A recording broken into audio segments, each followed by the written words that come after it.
Oke,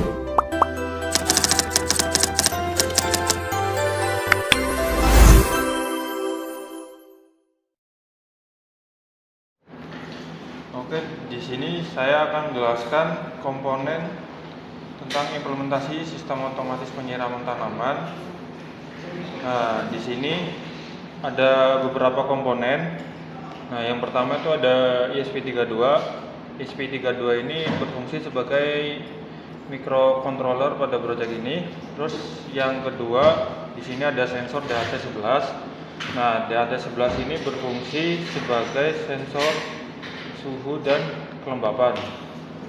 Terus yang ketiga, di sini ada sensor ultrasonik. Nah, sensor ultrasonik ini berfungsi untuk mendeteksi jarak. Yang keempat, di sini ada sensor kelembapan tanah, yaitu berfungsi untuk mengukur kelembapan tanah. Nah, yang terakhir di sini ada motor relay. Nah, motor relay ini berfungsi sebagai saklar untuk memompa airnya. Baik, selanjutnya saya akan menjelaskan tentang cara kerja sistemnya. Di sini ada sensor soil moisture yang akan mendeteksi kelembapan tanah, lalu ada sensor DHT11 akan mendeteksi suhu dan juga kelembapan pada ruangan, yaitu udara. Lalu kemudian ada sensor ultrasonik yang akan mendeteksi ketinggian tanaman. Lalu selanjutnya itu data akan diproses oleh microcontroller ESP32 yang di sana akan menggunakan logika keputusan, pengambilan keputusan. Jadi jika kelembapan tanah itu ada di bawah batas ambang yang telah kita tentukan, maka pompa air itu akan aktif untuk menyiram tanaman. Lalu ketika kelembapan tanah itu di atas dari batas ambang yang sudah kita tentukan, maka pompa air akan diperintahkan untuk mati. Lalu selanjutnya ESP32 ini dilengkapi oleh modul WiFi bawaan yang digunakan untuk mengirimkan data sensor ke server database online. Jadi di sini kita menggunakan Firebase. Lalu data yang telah tersimpan di server akan ditampilkan secara real time pada tampilan website monitoring.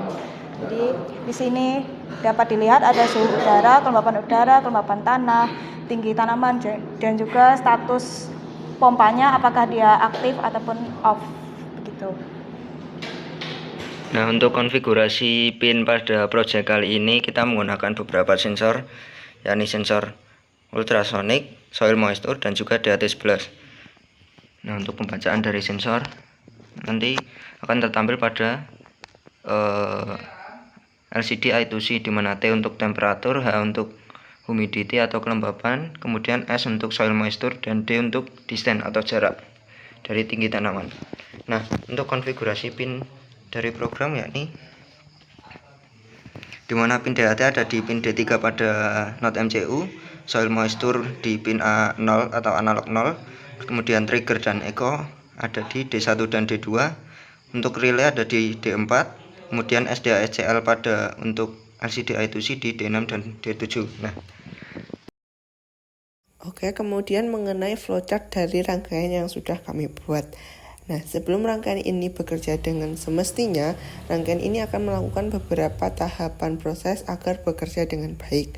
Yang pertama, ESP32 sebagai otak dari rangkaian ini akan melakukan inisialisasi semua komponen mengenai LCD, sensor DHT11, sensor kelembapan tanah, dan modul relay yang mengontrol pompa.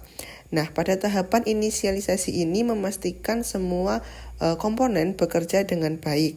Kemudian ESP32 akan membaca data dari sensor-sensor yang sudah kita gunakan, baik membaca nilai suhu daerah tanaman maupun kelembapan daerah tanaman tersebut. Setelah data sensor yang sudah dibaca kemudian ditampilkan pada LCD.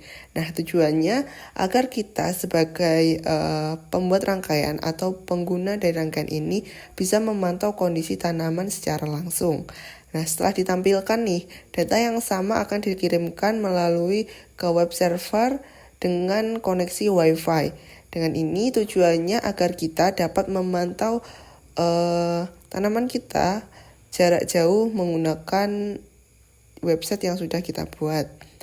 Nah, kemudian sistem akan melakukan pengecekan apakah nilai kelembapan tanah berada di bawah ambang batas. Jika memang iya, berarti tanah dikatakan kering. Pompa akan menyala untuk menyiram tanaman. Jika memang tidak, berarti tanah masih basah ataupun pompa tetap mati. Setelah memutuskan pompa on atau off, sistem akan mengirim update status ke website yang sudah kita buat agar dapat melihat kondisi pompa secara real time. Nah, yang terakhir, sistem akan menunggu beberapa detik untuk jeda pembacaan. Setelah itu, rangkaian ini akan melakukan proses kembali atau diulang kembali mulai dari pembacaan sensor.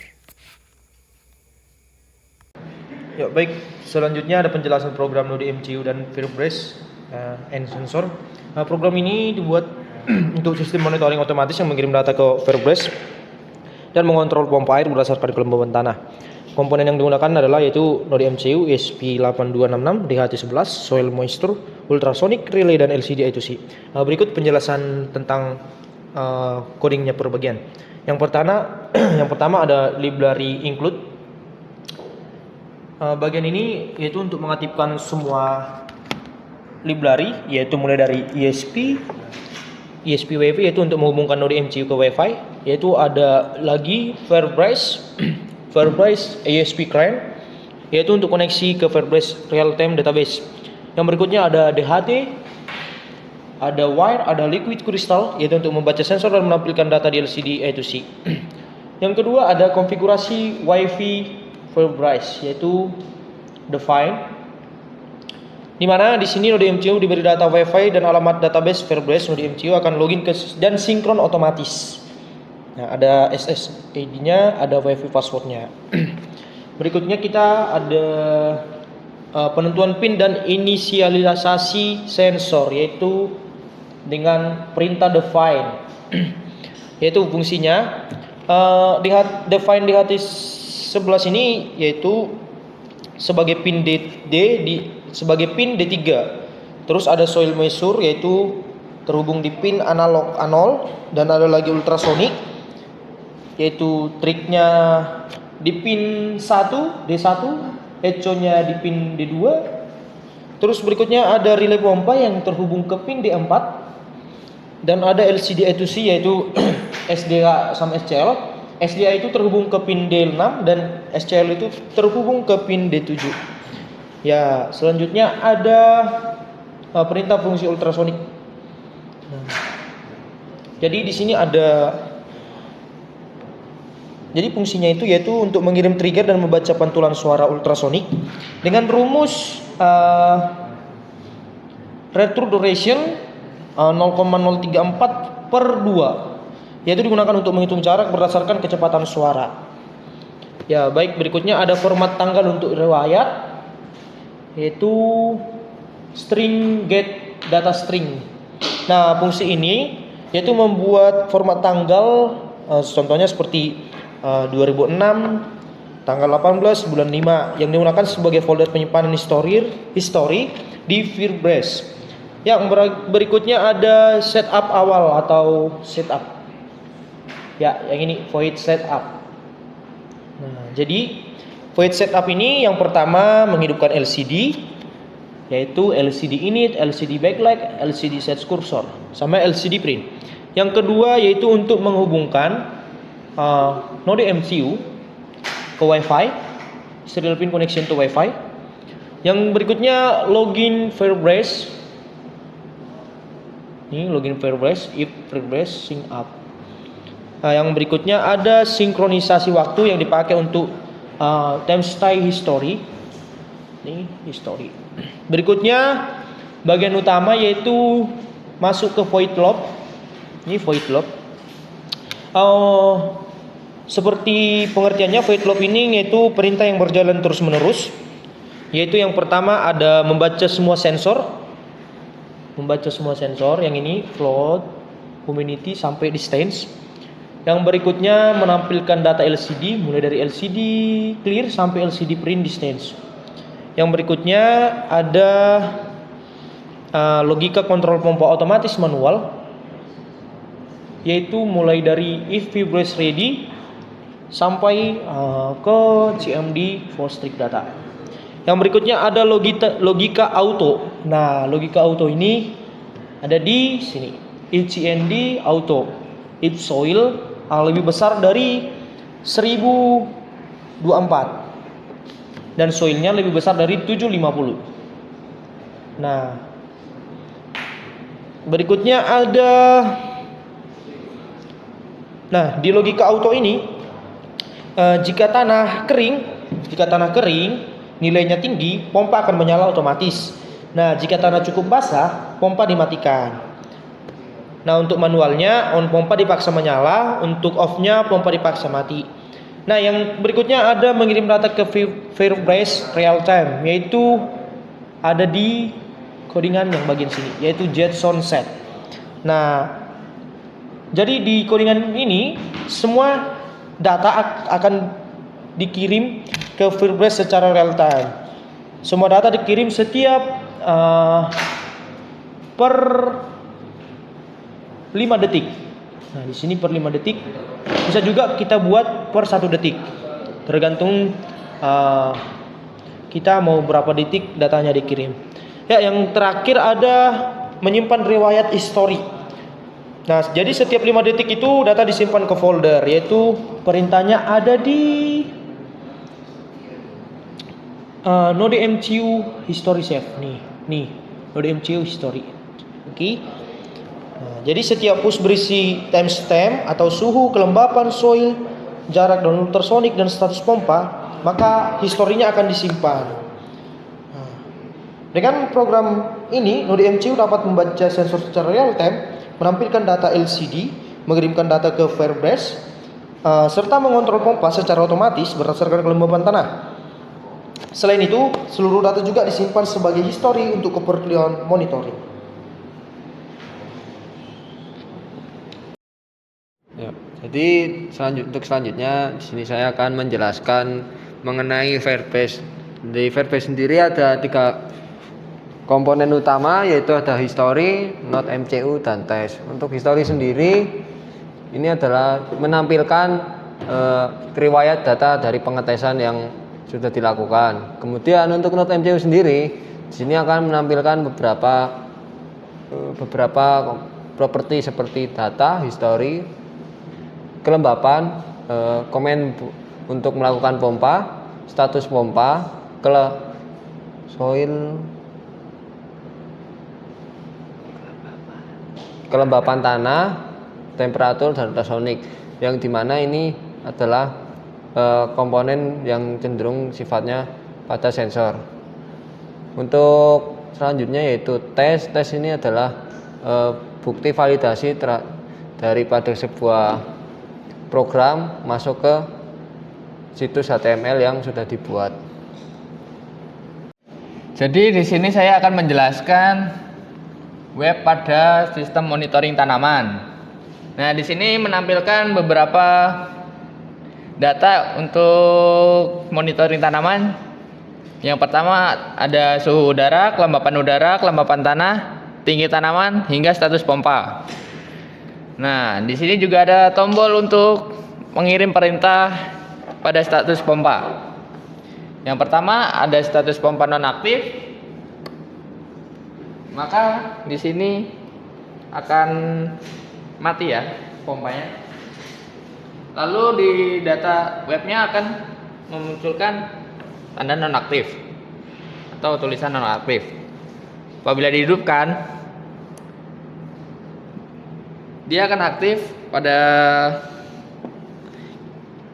pada ISP atau komponen ini.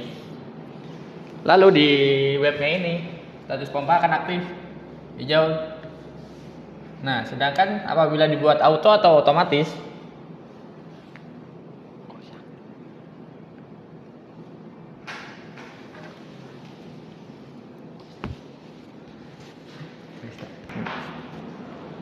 jadi di sini status pompa auto atau aktif karena sensor soil ini kering ya. Jadi apabila dibikin basah atau ini di short ya, simulasi aja karena nggak ada airnya, maka status pompa akan nonaktif. Nah, untuk ke bawah ini ada terdapat grafik untuk data-data di atas. Di sini suhu udara oranye. Lalu grafik biru kelembapan udara, kelembapan tanah itu grafiknya kuning. Tinggi tanamannya warna hijau. Lalu siklus pompa warna abu-abu. Di sini juga ada sistem activity log, yaitu data-data yang sudah masuk ke ESP dan tersimpan di web.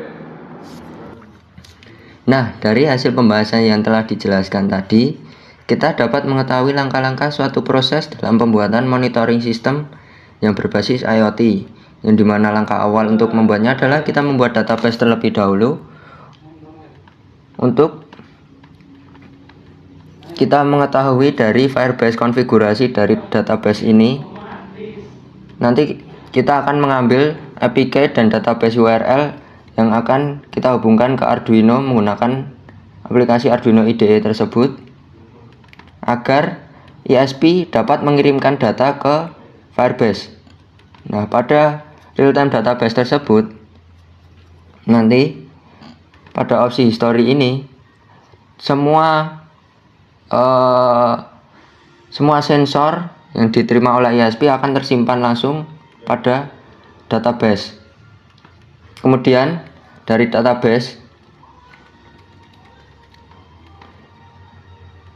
kita kirimkan ke web menggunakan JavaScript dengan konfigurasi Firebase config, agar semua data dari database terkirim ke JavaScript, yang nantinya kemudian JavaScript mengirimkan lagi data ke HTML.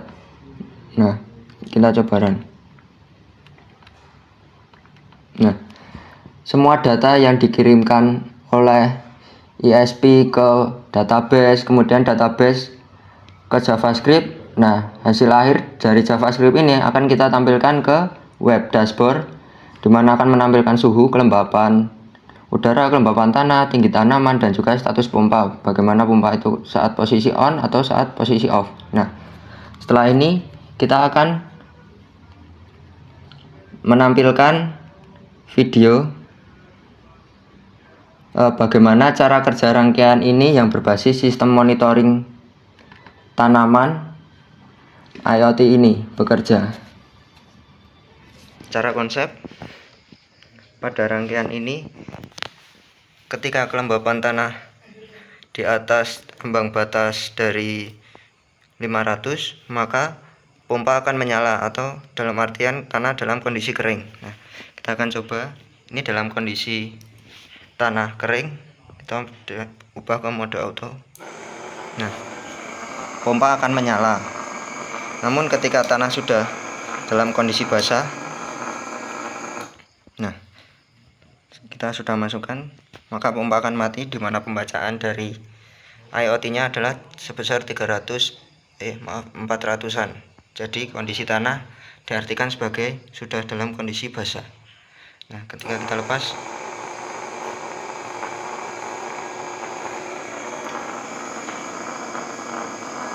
nah, pada pembacaan terbaca sekitar 124. Ini artinya tanah dalam kondisi kering.